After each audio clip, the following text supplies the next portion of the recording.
राधे मेरे प्यारे भक्त जैनों, आज आप सुनेंगे माँ धूमावती की व्रत कथा।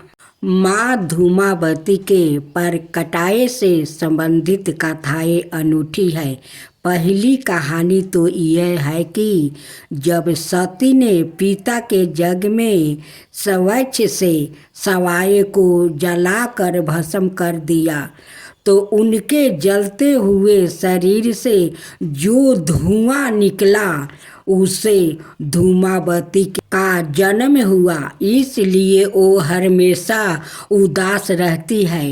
यानी धूमावती धुएं के रूप में सती का भौतिक स्वरूप है। सती का जो कुछ बचा रहा उदास धुआं।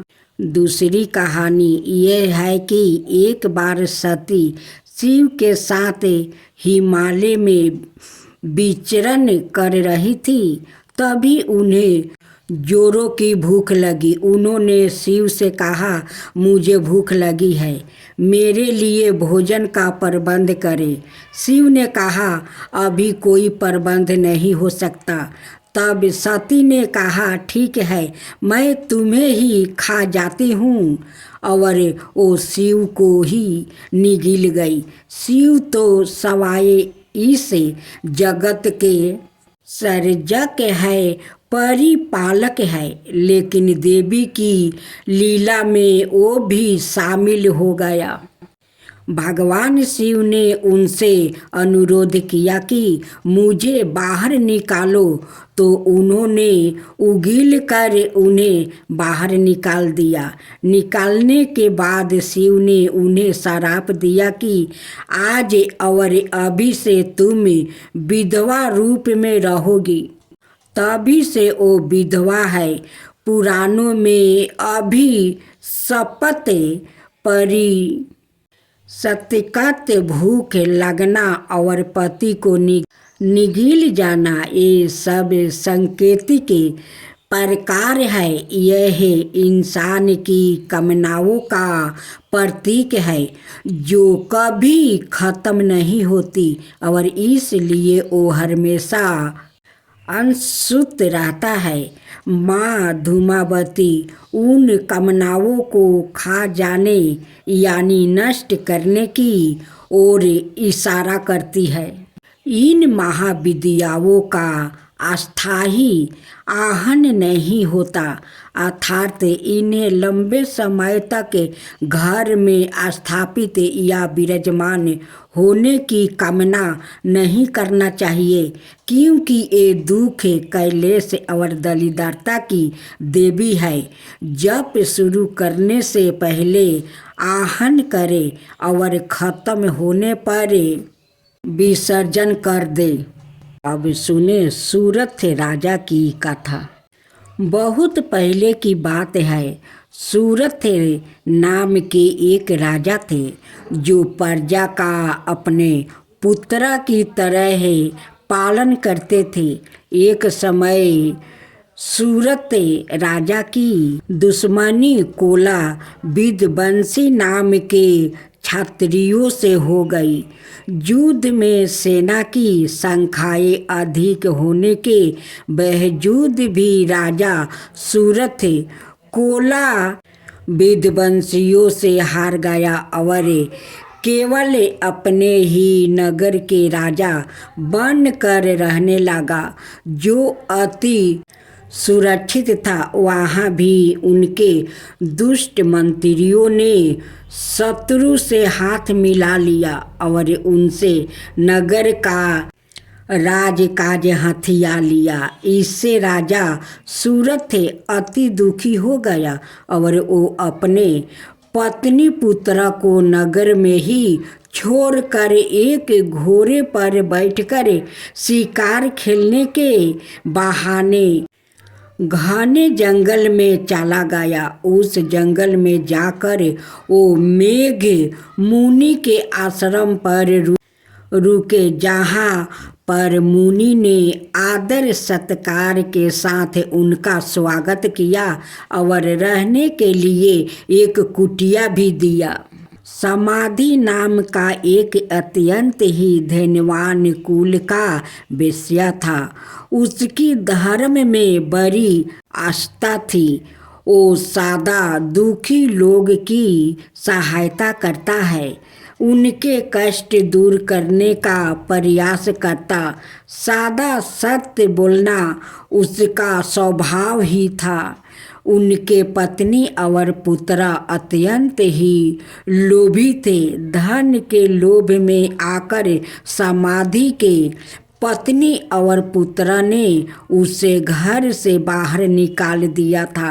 इसी कारण बस से समाधि नाम का वेश्या अपना घर और गांव त्याग कर घने जंगल में आ गया था और वो भी मेघ ऋषि के उसी आश्रम पर रहने लगा था, जहाँ पर सूरथ नाम के राजा भी अपने राज्य को त्याग कर निवास कर रहे थे।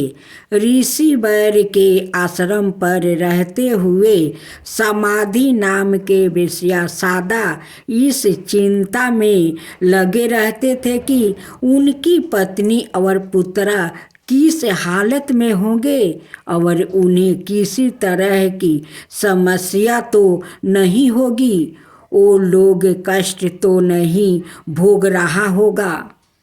मेघ ऋषि के आश्रम पर रहते हुए राजा सूरथ एक दिन पेड़ के नीचे बैठे थे।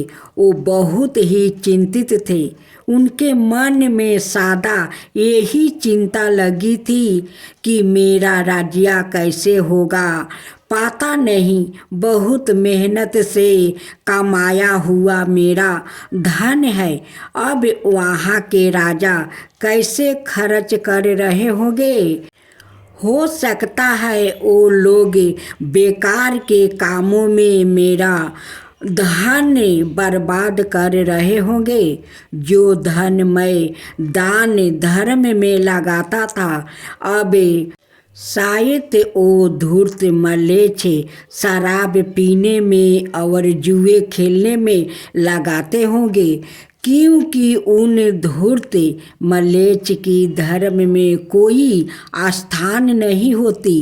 वो लोग जो कभी मेरे पीछे पीछे चला करता था, शायद आज उनमय राजाओं और मंत्रियों के पीछे पीछे चलते होंगे। तभी वहाँ समाधि नाम का वो वेश्या आ गया और राजा ने उससे उसका परिचय और इस आश्रम पर आकर रहने का कारण पूछा। उस वेश्या ने कहा, राजन, मेरा नाम समाधि है। मुझे मेरे पत्नी और पुत्र ने धन के लालच में आकर घर से बाहर निकाल दिया है। फिर भी मेरा मन उन्हीं की चिंता में लगा है। मैं यही सोचता रहता हूँ कि वो लोग खुश है या नहीं। अपने पत्नी और पुत्र के प्रति मेरा मन कठोर नहीं हो पाता है। मैं यहाँ बात अच्छी तरह से जानता हूँ कि इनका गुणों में दोष है, फिर भी मेरा मन उन्हीं के चिंता में लगा है। किसी कारणवश मेरे मन को तनिक भी चैन नहीं है और मैं बहुत ही चिंतित हो गया हूँ। दुराचारी और दुष्ट लोग भी अपने परिजनों का त्याग नहीं कर पाते हैं। मैं अपने परिवार के मोह बंधन में पड़ कर चिंतित और दुखी हूँ। समाधि नाम के वेश्या की अपने परिवार के प्रति ऐसे चिंता देख कर राजा सूरथ कहते हैं, जिन लोग ने धन के लालच में आकर तुम्हें घर से बाहर निकाल दिया है, उन्हीं के प्रति तुम्हारे मन में इतना स्नेह है, यह बड़े आश्चर्य की बात है। मेरी भी यही परिस्थिति है जो रजिया अब मेरा हाय ही नहीं। मेरा मन भी सादा उसी के विचार में लगा रहता है। मैं सादा इसी विचार में डूबा रहता हूँ कि मेरा अति परिश्रम से कमाया हुआ धन ओ नए राजा किसी प्रकार से खर्च कर रहे होंगे, और जो लोग मेरे पीछे पीछे घूमा करता था आज उन राजाओं के पीछे पीछे रहे होंगे। ओ हाथी जिसे मैंने बहुत प्यार से पाल रखा था, पता नहीं उसका ध्यान रखा जा रहा होगा या नहीं। यूँ बातचीत करके उन दोनों ने निश्चित किया कि वो सुमेधा मुनि से अपने इस मौका का कारण और दुख निवारण के उपाय पूछेंगे। अगले दिन राजा सूरत और समाधि नाम का वेश्या मेध ऋषि के पास जाकर अपने मोह और दुख का कारण पूछते हैं। तब ऋषि वर उन्हें कहते हैं कि संसार के सारे प्राणी भगवती महामाया की माया से मोहित है।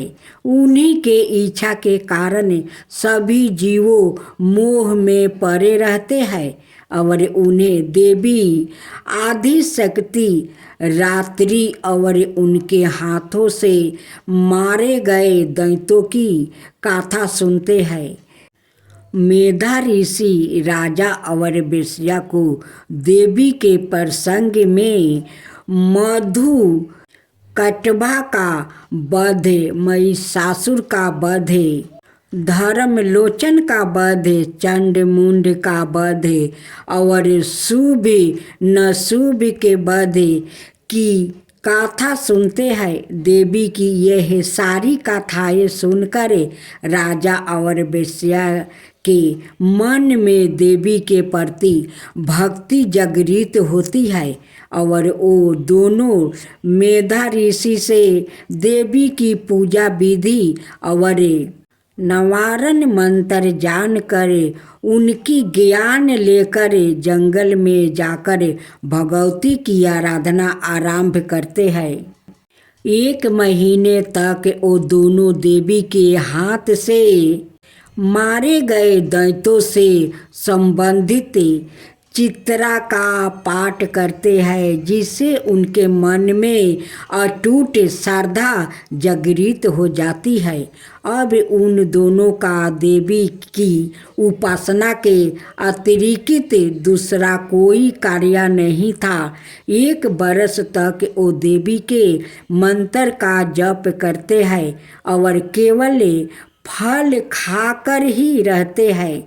दूसरे बरस में वो केवल सूखे पत्ते खाकर देवी की पूजा और मंत्र जप करते हैं। तब उन दोनों को देवी सपने में दर्शन देती है। अब वो देवी की साक्षात दर्शन पाने की इच्छा से तीसरे बरस में वो केवल हवा से ही जीवित रहकर देवी की उपासना करते हैं। इस तरह 3 बरस तक राजा और वेश्या दोनों ही भगवती महामाया की श्रद्धा पूर्वक उपासना करते हैं, जिससे प्रसन्न होकर देवी उन दोनों के सामने प्रकट होती है और राजा के इच्छा अनुसार उन्हें अपना राज्य वापस मिलने वर देती है और कहती है, राजन 10,000 बरस तक राज्य करके तुम्हारा शरीर शांत हो जाएगा। उसके बाद तुम सूर्य के पुत्र बनकर सवरीन नाम के मनु बनेंगे। समाधि नाम के वेश्या को उसकी इच्छा के अनुसार मुक्ति प्रदान करने वाली ज्ञान देती है। देवी राजा और वेश्या को यूं वरदान देकर वही अंतर्ध्यान हो गई। जब राजा देवी से वर पाकर मुनि से आज्ञा लेकर अपने नगर जा ही रहे थे कि उनके वो मंत्री जो पहले शत्रु से हाथ मिला चुके थे आकर राजा के पैरों में गिर जाते हैं।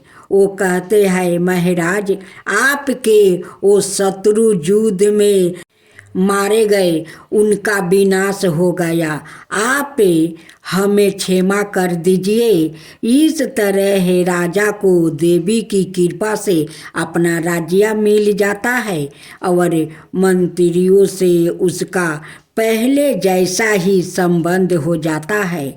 वेश्या भी अब घर परिवार त्याग कर तीर्थों की यात्रा करता हुआ जीवन व्यतीत करता है। उन तीर्थों में वो वेश्या सादा लोगों को देवी की गाथा सुनाते रहते हैं। संसार में सर्वप्रथम समाधि नाम के वेश्या और सूरत राजा ने ही देवी की उपासना की थी। समाधि और सूरत को देवी की जो गाथा मेद ऋषियों ने सुनाया था वो संसार में दुर्गा सप्तशती के नाम से विख्यात है। दुर्गा सप्तशती के प्रकट होने की यह गाथा अत्यंत ही पावन और भक्ति मुक्ति प्रदान करने वाली है। इस गाथा के श्रवण से जो व्याकुल दुखी है वो सुखी हो जाता है, मोक्ष का अधिकारी बन जाता है।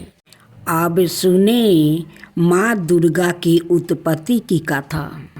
देवगणों की शक्ति से देवी की उत्पत्ति हुई, लेकिन देवी के शरीर का अंग प्रत्येक देव की शक्ति का अंश से हुआ है।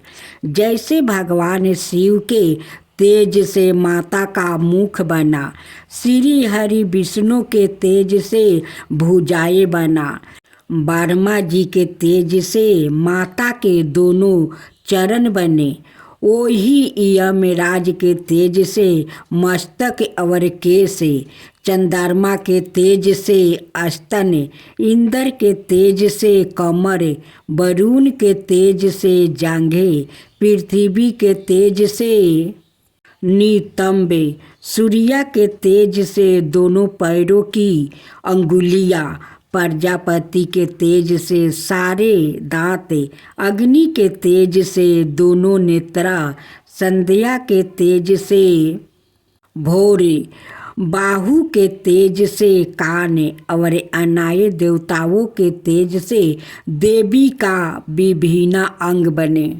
देवी का जन्म तो हो गया, लेकिन असुरों के अंत के लिए अभी भी अपार शक्ति की जरूरत थी। तब भगवान शिव ने उनको अपना त्रिशूल, भगवान विष्णु ने चक्र दिया, हनुमान जी ने गदा दिया, श्री राम ने धनुष दिया, अग्नि ने शक्ति बाण से भरे तरकस दिया, वरुण ने दिव्या शंख, प्रजापति ने स्फटिक मणियों की माला, लक्ष्मी जी ने कमल का फूल दिया, इंद्र ने वज्र दिया, शेष नाग ने मणियों से सुशोभित नाग दिया, वरुण देव ने पास और तीर दिया, ब्रह्मा जी ने चारों वेद दिया और हिमालय पर्वत ने माता को उनका वाहन सिंह दिया। इन सभी अस्त्र शस्त्र को देवी दुर्गा ने अपनी 18 भुजाओं में धारण किया।